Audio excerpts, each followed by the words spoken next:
So, good morning to all of you. Today I'm going to start with another chapter, that is chapter 17, Introduction to Instant Messaging. In this chapter, we'll learn about different instant messaging tools. What is the meaning of instant messaging and the tools which are used for this, and some applications are there and some web-based tools are there through which instant messaging is possible. All will be discussed in this, and another chapter also I'll try to include in this only, that is chapter 18. So, instant messaging, the acronym used for this is IM. It refers to real-time communication with the user at the other end through application called instant messenger. Most of the instant messengers use client-server model where messages from a user are sent to the server first and then forwarded to the intended recipient. As I have already told in networking chapter that client-server architecture is the architecture where client sends a request to the server and server in return sends a response to the client. So same way this instant messaging is made where all the client server model is being followed, and basically instant messaging is when you communicate with someone in real time, means both the parties are online and you send the message and you get the response that time only. So this is your instant messaging. The first popular instant messaging tool was ICQ, which is pronunciated as ICQ. Okay, so it was launched in the year 1996 and it was taken over by America Online AOL, making it the leader in instant messaging. IM usually takes place between two users and follows back and forth style of communication. Means one, if two persons are there, one is sender and second one is the receiver. So second time when the sender receives the response from the receiver, he becomes sender. Means the roles are getting interchanged whenever the messages are being sent and replied. Okay. So we have many tools for instant messaging like WhatsApp, Google Hangouts, Facebook, and Skype. So for these, basically the requirements are we need microphones, heads. If you want a video call along with that, then you need a microphone, headset, speaker, a web camera, so that they can talk or see each other. So now, what are the key features of instant messaging? Many are given in your book, but only few I have listed here. So out of those, first one, it is faster than any other mode of communication. As you know, instantly you are getting the reply. Users can connect to IM regardless of their connect location, means wherever you are. It's not like that you have to be there in front of each other, then only this IM is possible. No, you can be at any location and you can send the message to any person. Users can communicate with each other as per their suitable time. Then a user can make a group of people if you have to share the same message with suppose about 10 number of people. So instead of sending the messages individually to each and every person, I can make a group of those people and in one click only the message will be forwarded or sent to all those 10 people. Users can share the screen using the screen sharing feature. Users can send messages and transfer files such as images, audio, video clips, and textual documents. They can have chat face to face with friends or business clients through a virtual conference. Next is, what are the instant messaging services? As I have already told, two things are there. One is your application based, means different apps are available on your Play Store or iStore and all. There you can download these applications from there and it can be used. Like we have application based Hangouts, that is from Google. Then Skype is there, Rediff is there, WhatsApp, Facebook Messenger. All these are application based examples. Then what are web based? Web based, which you run from the browser itself. You don't need an application to run that. In that case, you go to any browser and type the URL for the application which you want to use and you can run on the browser itself. That's where the term web based. And here the examples are Hangouts, that is Google Hangouts, then Skype, eBuddy, WhatsApp Web, MSN Web Messenger and all. Then WhatsApp Web, already you people might be using. You can connect your WhatsApp which you're running, that application which you're running on the mobile phone. It will provide you a scan code which can be scanned through the camera of your mobile phone and you will get connected to your laptop as well or desktop, whatever you're using.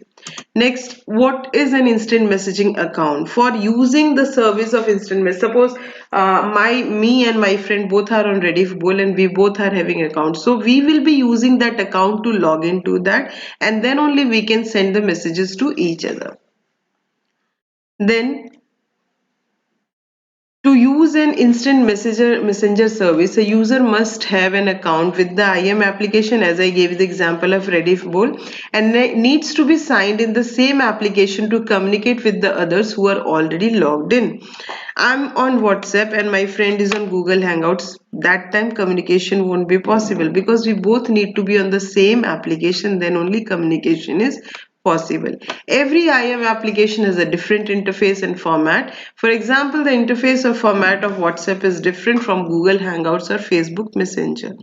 Google Hangouts and Facebook Messenger are closely associated with the online profiles of the users. Suppose you have created your Gmail, and Gmail provides you many inbuilt features, facilities which can be used with the same Gmail ID. So if you have created a profile on Gmail, same profile will be used in Google Hangouts, and same way Facebook Messenger also uses your same profile which you had created on Facebook. But WhatsApp is different. It is configured with your phone number, and it is not here. Step by step means wizard will be provided to you to change the profile or whatever settings you want to change. So however, all these platforms have one thing in common, that is they are used for communication. So today I'm going to tell you how to use Google Hangouts. For that, I'll be sharing my screen and I'll show how it can be configured. See, for this Google Hangouts, as I told already, your web-based tool is also available and application-based. For application-based, you can download Google Hangouts from Play Store in your Android mobile phone, and it can be used. Or if you are using Apple phone, then from their Play Store it can be used for downloading, and it can be used there also. Today I'll show you on the browser how it can be used. For that, you'll have to sign in with your Gmail account. So let me show you the browser first. Here you will type the URL hangouts.google.com. As you can see, it has come. Since I have already logged in, it is asking me to continue with the messaging and all. If you haven't logged in, then it will ask you the username and password. I had, when I was conducting the class, that time I sent messages to the following people. So if they are there, then it's okay. Otherwise, you can send offline messages also to them. And to start a new conversation, click on this plus icon and type the name, email, or phone of the person to whom you want to communicate, and it will be shown there. Okay, so this way you can communicate with the person. Like if you have like um, this person, here it came. So hello message I want to give, hello, send. Any emoticon if you want to provide, that can also be given from here. Like here, send the emoticon, press enter key, it will be sent. Any image if you want. So if you want to send any image to any person, suppose here only, so I'll click on that, then I'll click on this image icon, then an area will appear where you can drag the photo or you can select a photo from your computer. When you will click on that, the browser will open. Here search for the image which you have in mind. Here suppose this image I want, click on open. It will take some time to upload. It has come. So this way you can send emoticons, images, whatever you want. And this is from the browser we are using, hangouts.google.com. In the next chapter, that is chapter 19, it has been told that how this can be used from inside the Gmail account. See, many features are there which are available inside our Gmail only, like Hangouts, Google Meet. And for all these Gmail facilities, we need to use our Gmail ID and password only. So how it can be used? Simply go to inbox, Gmail box, and there at the bottom part, you can see that Meet option is there, Hangouts option is there, and since here also I had chat with some people, you will get it there.